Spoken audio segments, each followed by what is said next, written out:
Kemudian proses pembentukan radionuklida yang ketiga adalah dengan menggunakan siklotron.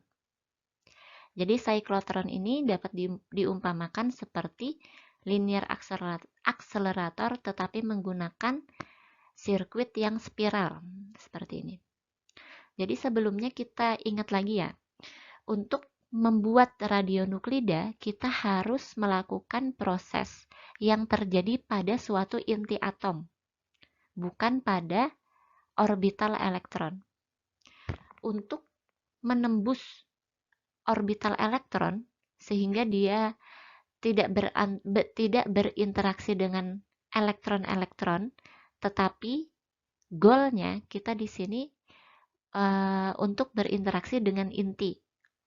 Maka suatu partikel itu harus memiliki energi yang sangat-sangat tinggi agar dia bisa berinteraksi langsung pada inti, tidak melalui elektron terlebih dahulu. Jadi, kita perlu partikel dengan energi tinggi dan massa yang berat, seperti proton, helium, dan lain-lain. Jadi, prinsip kerjanya di sini adalah menembaki inti yang stabil, di sini kita menggunakan target, dengan partikel bermuatan berenergi tinggi, seperti proton, deuteron, triton, dan partikel alfa.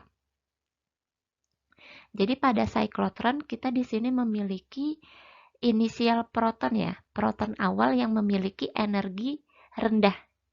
Kemudian proton ini, proton dengan energi rendah dia tidak dapat berinteraksi dengan inti atom. Nah, agar dia dapat berinteraksi dengan inti atom, maka kita harus menambah energi dari proton tersebut. Jadi awalnya proton tersebut berada di sini ya. Kemudian kita akan percepat energinya. Goal kita tadi apa? Goal kita tadi bahwa kita ingin menambah energi.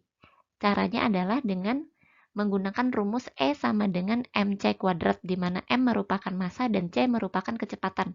Jadi untuk menambah energi dari suatu partikel, kita harus mempercepat partikel tersebut. Makanya di sini kita memiliki medan magnet. Nah, medan magnet ini akan membantu partikel tersebut untuk bergerak dengan cepat di sini. Jadi ini ya medan magnetnya, dan ini bila kita lihat dari atas. Jadi partikel tersebut akan bergerak dengan cepat seperti ini. Kemudian pada outputnya dia akan memiliki energi yang tinggi, sehingga ketika menubruk target dia akan langsung berinteraksi dengan inti atom. Ini adalah salah satu contoh, beberapa contoh dari proses yang dapat terjadi pada siklotron. Jadi kita lihat di sini ya, partikel awalnya di sini proton, di sini deuterium, alfa, proton, dan deuterium. Jadi dia akan menghasilkan inti baru di sini. Kemudian yang terakhir adalah generator radionuklida. Jadi pada dasarnya, generator radionuklida adalah suatu alat yang memungkinkan pasokan mingguan atau daily ya, untuk radionuklida dengan waktu paruh pendek untuk dapat tersedia on-site. Jadi generator radionuklida ini spesifik terhadap pasangan parent or daughter radionuklida. Jadi di sini yang paling umum yang banyak digunakan dalam kedokteran nuklir adalah TC99M. TC99M ini memiliki waktu paruh yang pendek, yaitu 6 jam. Dan ini sangat ideal sekali untuk digunakan pada kedokteran nuklir.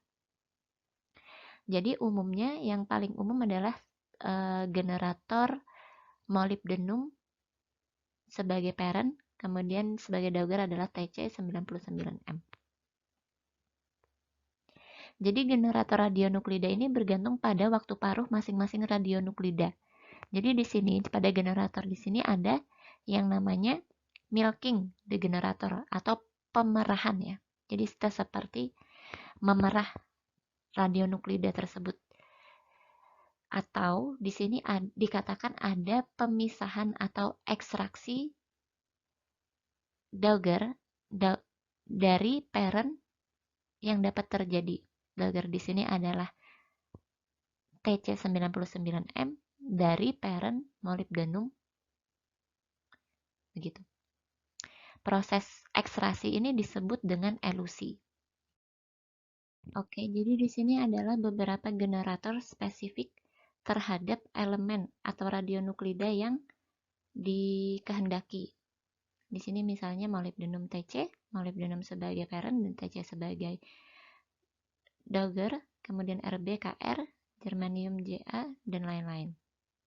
Jadi kita bisa lihat di sini tujuan kita adalah untuk mendapatkan radionuklida dengan waktu paruh pendek untuk kedokteran nuklir ya. Jadi di sini kita bisa lihat radionuklidanya memiliki waktu paruh yang relatif pendek. Dan ini kegunaannya kalian bisa lihat sendiri. Kemudian di sini adalah skema dari elution atau pemerahan, milking dari generator tersebut. Jadi di sini kita memiliki aktivitas awal, dan di sini untuk yang garis hijau adalah elution pertama, elution kedua, dan elution ketiga. Kemudian kita akan membahas tentang interaksi radiasi dengan materi. Radiasi yang kita maksud di sini mungkin lebih kepada radiasi dari gelombang elektromagnetik atau foton. Nah, jika kita membicarakan tentang foton, maka kita membicarakan tentang sinar X atau sinar gamma. Ya. Jadi kita tahu sendiri bahwa radiasi itu dari bentuknya kita bisa membedakan menjadi radiasi dari partikel dan juga radiasi dari gelombang ya. Jadi radiasi dari partikel itu misalnya adalah sinar alfa, sinar beta, neutron, dan lain-lain. Sedangkan radiasi dari gelombang itu misalnya adalah sinar X dan sinar gamma, atau kita bisa lihat sendiri dari gelombang elektromagnetik. Oke, jika kita akan intermezzo sedikit dengan radiasi. Jika kita lihat lagi dari radiasi dari bentuknya gitu ya, yang terdiri dari partikel dan gelombang. Jika radiasi partikel berinteraksi dengan materi, maka dia akan sangat bergantung pada massa tiap-tiap partikelnya. Misalnya jika kita menggunakan partikel alfa, kemudian materinya misalnya kita gunakan suatu lempengan ya, lempengan misalnya aluminium. Jadi sinar alfa itu akan sangat mudah sekali untuk terserap pada lempengan aluminium. Jadi sinar alfa tidak akan menembus lempengan aluminium tersebut. Atau bisa dikatakan begini, sinar alfa bahkan akan berhenti ketika ada kertas atau materi tipis. Karena sinar alfa itu cross sectionnya sangat tinggi, dikarenakan nomor masanya, massa dari alfa tersebut besar.